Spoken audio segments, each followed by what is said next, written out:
Hey everyone, welcome back to Choose Inclusion. I'm here as always with my friends and co-hosts, Yubi and Mike. Say hi, guys. Hello, everybody. Welcome back. So we're continuing our series of Black Voices Matter. Today, this afternoon, we have our friend and guest, Jibril Sulaiman. He is he actually joined us on a podcast a couple months ago. You might have listened to his episode. He is the co-founder, CEO of a company called Incluzion, and that's Inclusion with a Z. Incluzion is a community of Black and Latinx professionals working in a remote, freelance, and work from home roles. It's a startup that connects companies with talent from underrepresented communities. So we're really excited to have you, Jibril. Welcome. Thank you. Thank you for having me back. So the question that we always start off all of our interviews with is just a check-in on how you feeling, man? How you doing? Well, it's all weird still. It's been a lot. COVID actually wasn't stressful to me, but going from COVID to the situations with Ahmad to now George, and then the protest after that. I mean, that was stressful. That was scary. It was stressful. The anxiety level was high. It's coming down now. I've been able to kind of, of course, push through. But it's just an interesting time right now, even to see the reactions from all of the companies that are embracing, Black Lives Matter and that are really reaching out and taking that extra step, which should be that normal step. So but overall though, I'm good. I'm good. I'm 7 out of 10 right now.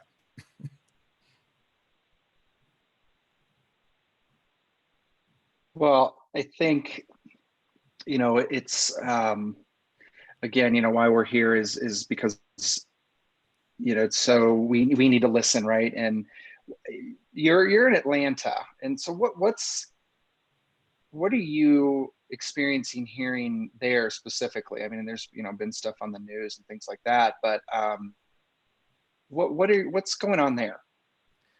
Well, unfortunately, I can't answer that question truthfully, in regards to Atlanta, because I mean, we're still in the middle of a pandemic, right? And so everyone's still kind of staying in the house, other than going to the grocery store. I mean, there are people that is going out and they're eating and they're partying and stuff like that. But the office environments, networking events, everything is still shut down in regards to that. So everything's online right now, right? And so that is kind of widened the scope of understanding what's going on all across the country. So I think that nationwide there's still shock, there's awe, there's excitement in regards to the new fervor that's out there in regards to supporting Black people in general. And so I think it's just really an exciting time, right? I hope that Atlanta is able to open back up to the extent where I can give you a report on the ATL. I did go out and vote today, so today is election day. Of course, it's been election 2 months now. For the past 2 months, it's been election day with early voting and absentee voting and so forth. But I think it is a very exciting time. And there's just, there's a new optimism that's out there right now. I mean, as a Black business owner, as a founder of a startup, how have you seen the events of the last couple of weeks impact you and your business?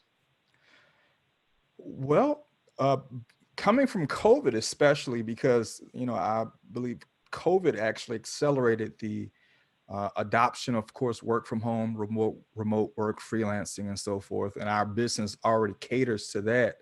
Now to moving to this spotlight on inclusion, it's providing opportunities because You know, if when you think about providing just Black people in general, anyone opportunity, you look at jobs, right? You look at how can they make a living, and I've been pushing already this this need for a flexible work-life balance on behalf of professionals that are out there. And, you know, it's just giving that new, like I said, optimism that, hey, inclusion is the company to get it done. And so we're slowly, it's not fast. It's not a Zoom level of adoption with inclusion right now. But it is that spotlight is being shined. And so just recently I was able to be honored with the opportunity to serve on a panel discussion that would be this Friday alongside the founder of Zoom and other people that are in tech discussing the future of work.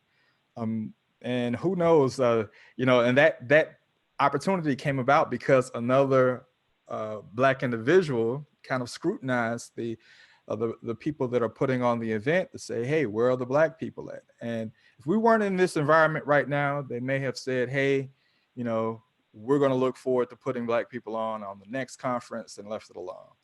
But because we're in this environment right now, the choice was made to go ahead and add someone instantly, even though the event is just a few days away, right? So I think that right there, those opportunities will continue on. I hope that it doesn't waver. I hope it doesn't fade out. I hope it just continues, and, you know, a company like Inclusion can reap the benefits of being in the right time, in the right place, and in the right environment with the right mission. Well, I'm glad you're talking about that. You know, you're using the right now and the right time. However, I'm super curious on, you know, you know, we talked earlier on an earlier episode of Black Voices Matter regarding, you know, the hashtag Me Too movement was around for 20 years before it became an overnight success and really started to, you know, pervasively be part of the culture. And so Black Lives Matter has been around a minute, right? This isn't the first unfortunate event that Black Lives Matter has been around for. So I'd love to hear your opinion on, like, is this a moving forward, or is this just a right now type of conversation? Well, you know, every new movement, it's going to, you know, or any business model, it's equated to a business model. You know, it's going to be that point of course, adoption by a core group, and then there's this mass adoption, and that mass adoption level is going to level off to a certain extent. But that adoption level is going to be greater than the initial adoption phase, right? And so that initial adoption phase may take years a lot of times. Will it sustain at this level of enthusiasm and passion on not just the Black counterparts, but, you know, white and other counterparts as well? Whether that's going to continue to happen, I would love it to. You know, I would love for it to continue like that. But, you know, eventually people are going to go back to their lives, but certain people are going to change from this. Certain people are going to have a new understanding from this. And I think that it's just going to spawn new movements. Who's to say that, you know, all of the passion behind now wouldn't have happened if there wasn't the previous passion behind the Me Too movement, where this domino effect of movements have happened, right? So, not to say there is, but, you know, you could definitely look at that. You can make an argument for that. And so I do hope that the people who needed to understand do now, and they will remember, right? And I think it's just going to be incumbent on everyone else who've already understood, those early adopters, to keep pushing it.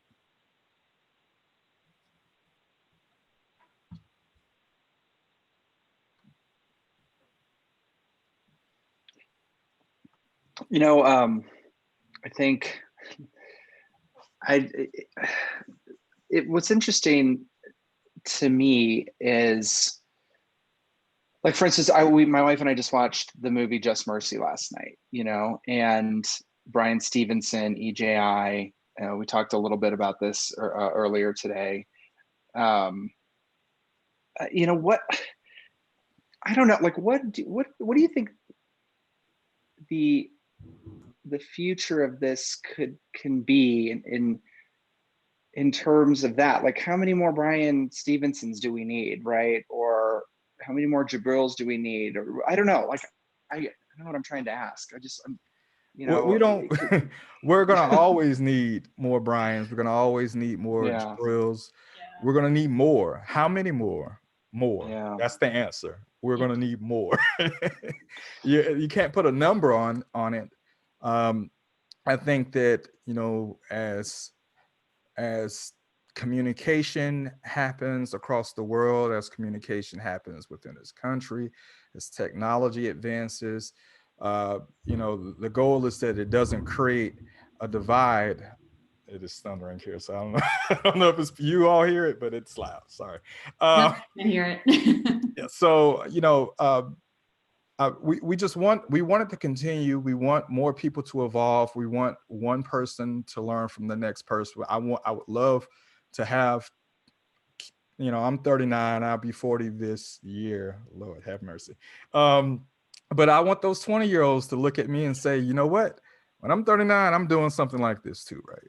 And so I want to be able to multiply my effect as a role model on others, right? Until we don't have a discussion about this anymore, or a discussion on equality. So how many more? Many more. Yeah, so like one of the things that, you know, we talked about, you know, prior to going live was what's happening in the VC space and in the investor space. I think that's particularly, like when we talk about dismantling systems of oppression, you know, we have to not just think about it in terms of government, right? We have to think about like how we're doing it in our communities, how are we doing it in our companies.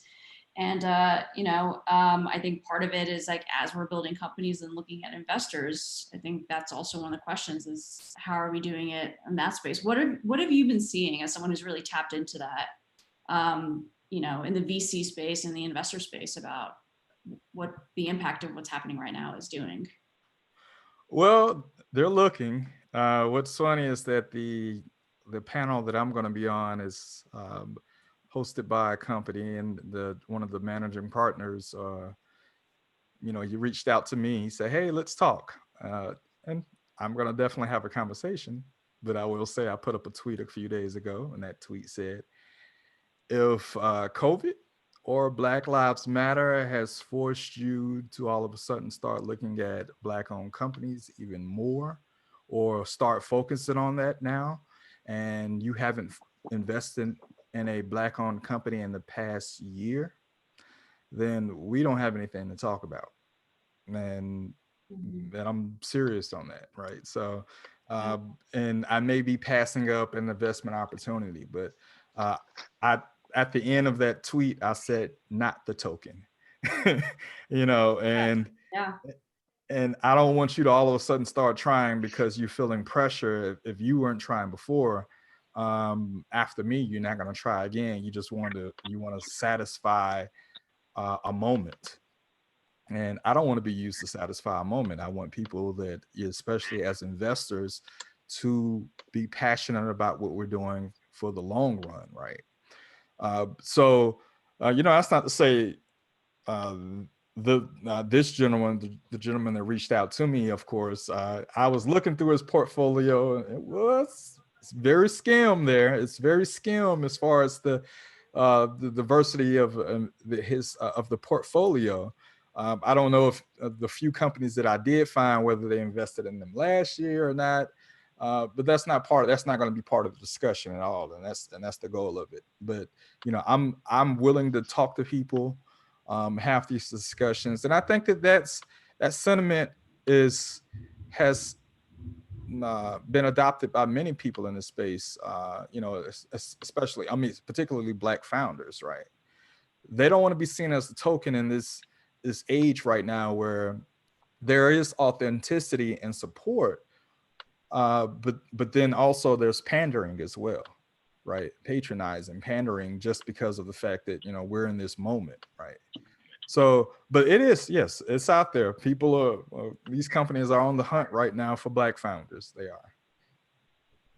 Well, and I think having the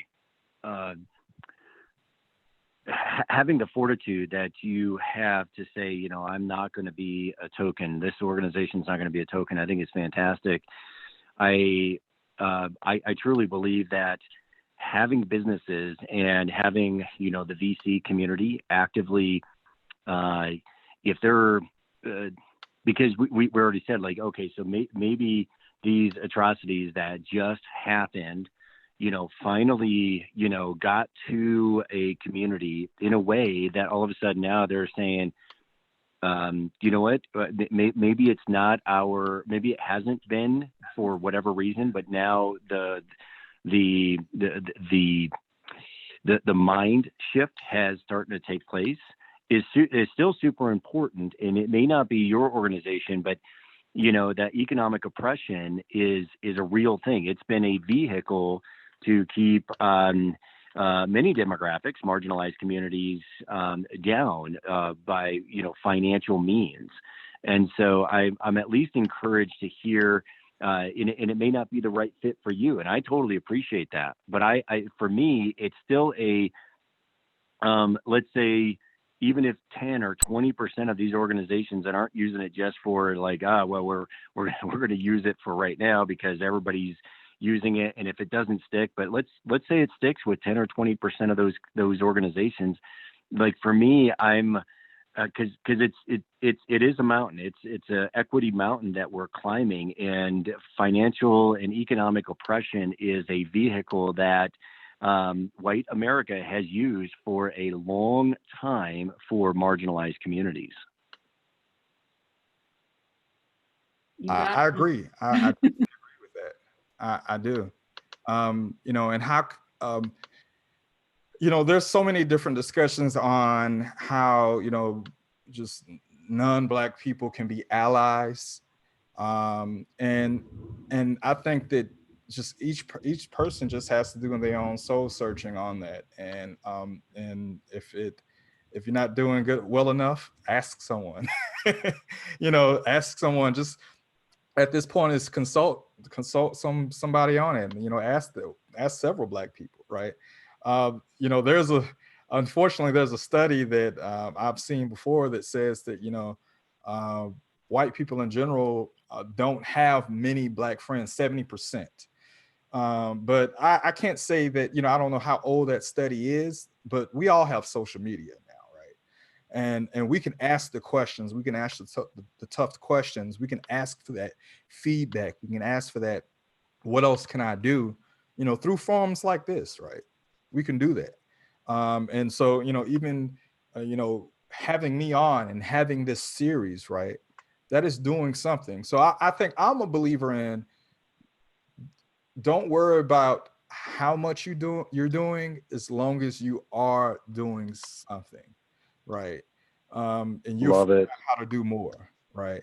So I'm always, no matter what, I'm a type of person. So back in my wireless stores, my old partner, he was my cousin, he was like, Jibril, just stay positive and hope for the best.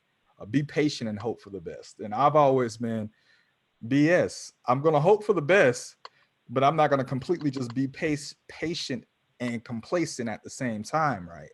And so I think that, yes, as long as you're not sitting on your hands, you are actively doing something, then it's going to work itself out, and you're going to contribute to the entire narrative, right? To the conversation.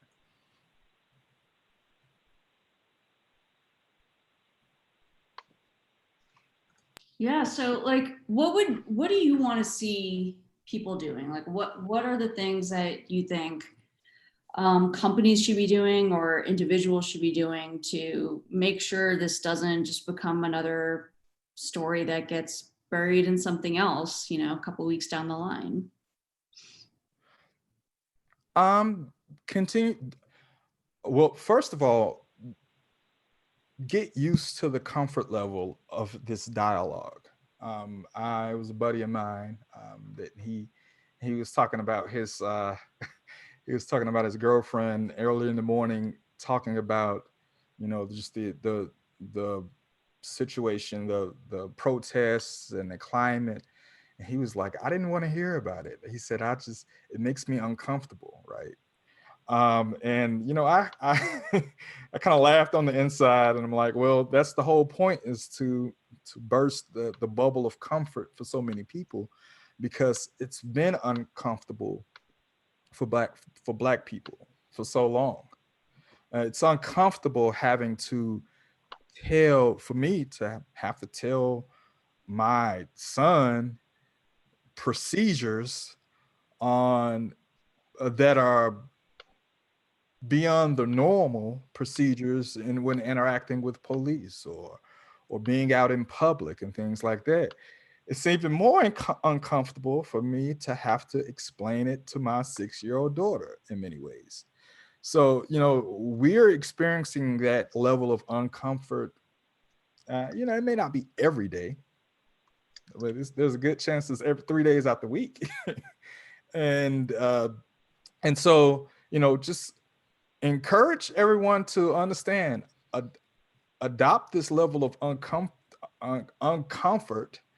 and, and allow it to make you grow, right? I think that, and just, you know, you will get comfortable with it one day, but I hope that, you know, there's procedures even in your own lives in place that now is maybe eradicating some of the inherent bias, or some of the things that, or some of the conversations that you may overhear that you may not speak on. You know, now it's comfortable to speak up when you hear those conversations. I saw a tweet that today, was a lady, she was saying that she was having dinner, and it was just, they were making jokes about George Floyd, and there was a few other jokes going around, and she was fed up with it. You know, she was comfortable being fed up with it, and that's what needs to happen in a mass way. Well, and that's I that there's something that fires me up about that, is when society as a general, and I'm Caucasian, but I've been blind my whole life, so I felt a sting or two about being partialized, and I can't even tell you just how comfortable environments have been me working in, talking about, you know, blind people jokes and all that kind of stuff. And here's the thing, like, I want people to feel comfortable in and around me, right, Jibril? But we have to, you know, again, that's a way of feeling so comfortable with, marginalizing. And we as a society, we have to create a culture where, hey, let's stop focusing on differences of one another, and let's start embracing the fact that, you know, being unique and being different is actually a blessing, and it actually, you know, adds, you know, asset to organizations' bottom lines and culture. And like, we have to feel comfortable and start being a little fired up about those conversations. Exactly. Yeah, like I watched. I'm a big fan of American Ninja Warrior, and there's this one contestant, Flip Rodriguez, and he wears this T-shirt that says "Get comfortable with being uncomfortable." And I remember seeing that a couple years ago, and I was just like, "Yeah, that's Darn, I can't trademark that. Okay.